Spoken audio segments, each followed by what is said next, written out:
Hello, good morning, welcome to lovely Anusuya. আমি গার্ডেনিংয়ের একটা ছোট্ট ভিডিও নিয়ে চলে এসেছি। এটা হচ্ছে, দেখো, এই গাছটাকে বলে এরিকা পাম।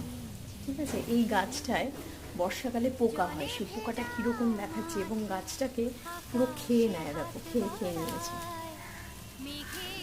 পাতাগুলো দেখছো? পোকাটাকে দেখাচ্ছি, পোকাটাকে আমি স্টোর করে রেখেছি।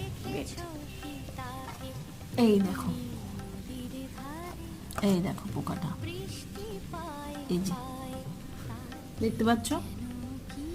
এই পোকাটা যদি গাছে হয় তাহলে খুব বিপদ, গাছটাকে পুরো খেয়ে শেষ করে দেয়।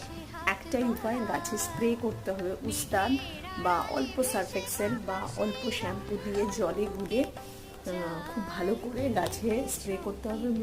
স্প্রেটা অবশ্যই বিকেলে ভোরবেলা করতে হবে। So tata. ভিডিওটা ভালো লেগে থাকলে